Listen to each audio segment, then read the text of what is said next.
Well, it's that time of year. I've got an orange, one of these handy tools that helps you cut your oranges straight, and an air fryer. And if you're getting ready for the festive season and you love all things crafting, flower arranging, with a little bit of charity shop shopping thrown in too, why don't you consider subscribing to my channel?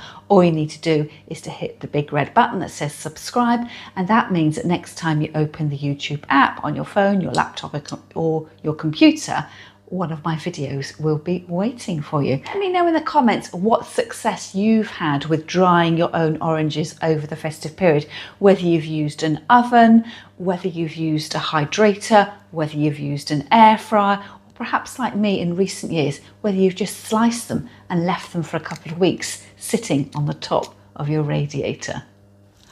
I'm going to take my sharpest knife, a wooden board, and then to hold my orange steady, I'm going to use this tong thing. And if you're interested in sourcing your own, I'll leave a link to it in the description underneath this video. So what you want to do when you're cutting your orange is you want the nice segments to show.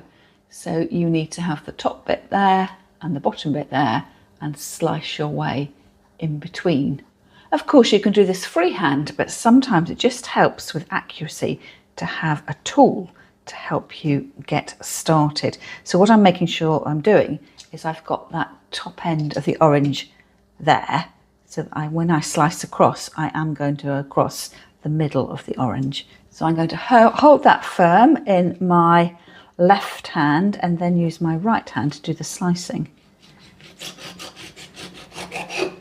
So it won't go all the way through, but it will give you a great start in terms of getting even width slices.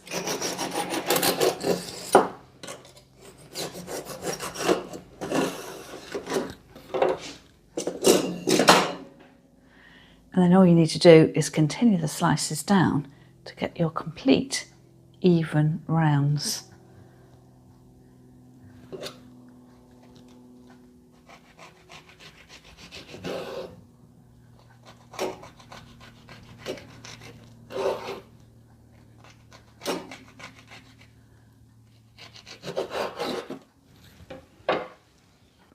And that makes the job a whole lot easier.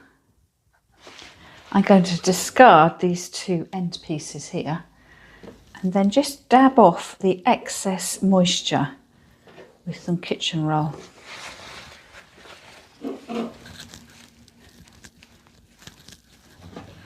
My air fryer has a dehydrate setting, so what I'm going to do is to pull out both of the drawers.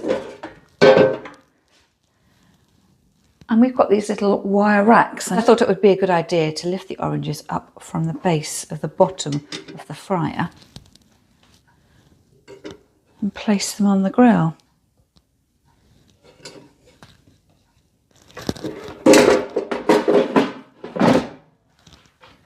So switch on, move the dial to the dehydrate setting, which automatically comes up at 60 degrees centigrade. And then in terms of time, I think that's hours, 6 hours. I'm going to put it down to 3 and then keep an eye on it. And then number 2 on and match that. And then press to start.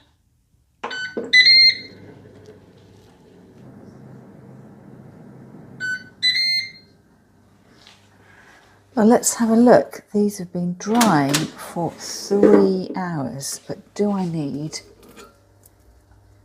to give them a bit more time? The rinds are certainly dried. I'm just wondering though whether the flesh is just a little bit too fleshy still. I reckon they're very nearly there though. I'm just thinking perhaps I can save some electricity.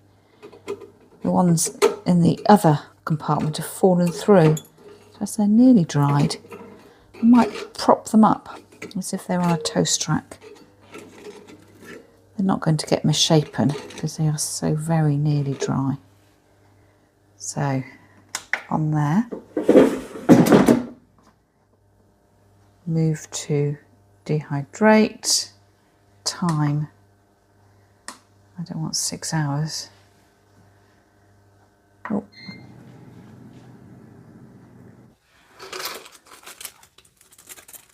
I ended up giving my orange slices another hour, so this is after 4 hours, and I'm quite happy with how dry they are. Now, having dried your oranges, you need to decide what you're going to do with them.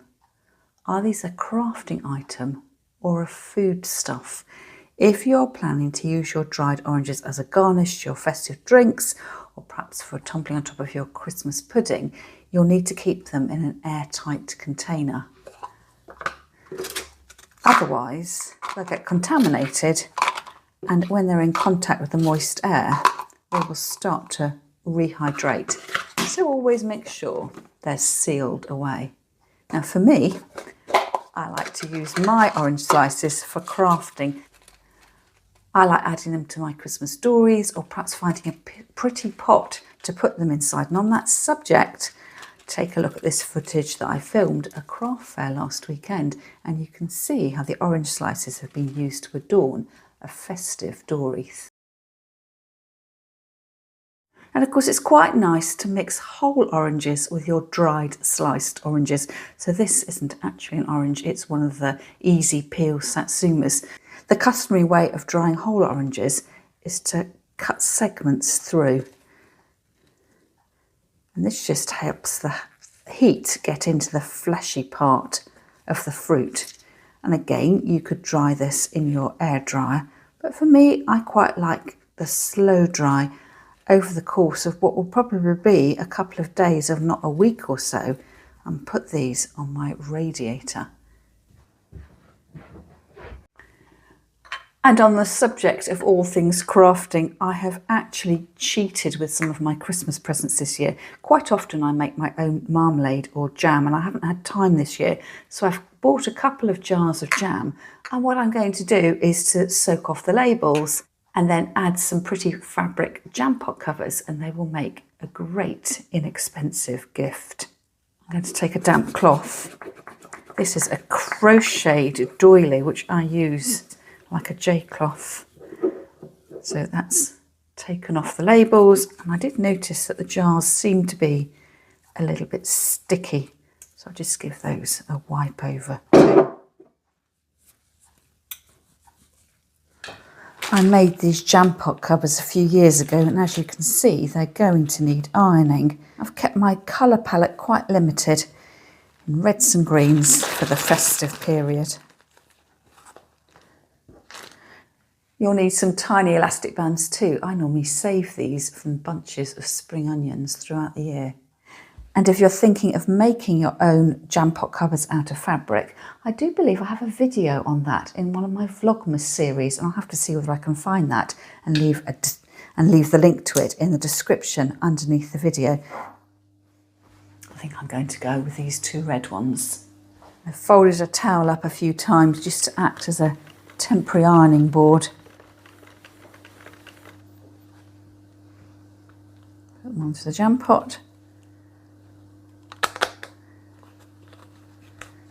Make sure that the elastic band goes right under the rim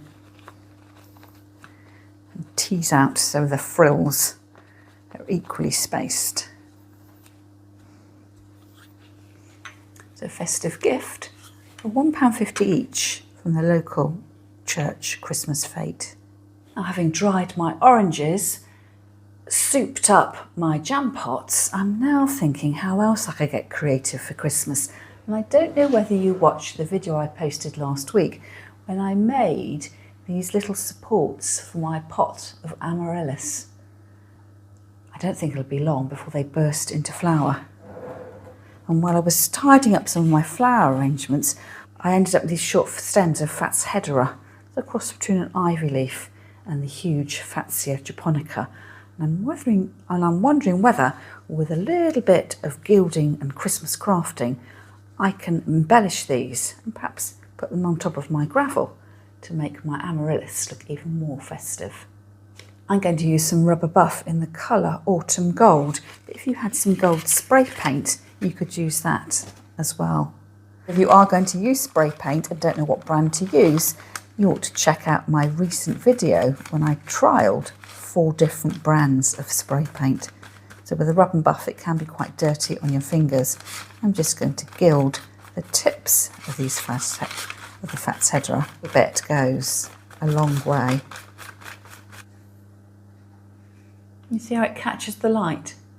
Just lifts it up a little bit from being an ordinary green leaf.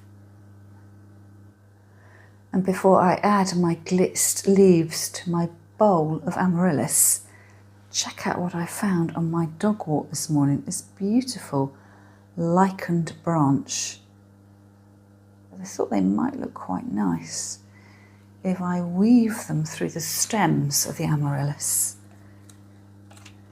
Just to add a little bit of colour and interest before the flowers bloom. And cut to length.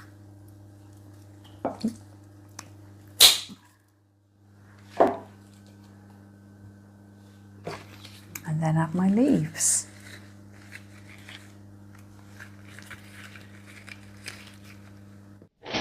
Don't forget, I will leave a link to my orange slicer tool gadget in the description underneath this video, and also details of the rub and buff I used. It comes in all sorts of metallic colours, and if you love these kinds of videos and you'd like to see more goings on behind the scenes, don't forget to sign up to my YouTube membership group. And as well as extra videos and perks, it also means you can join my Zoom Flower Club for free every single month.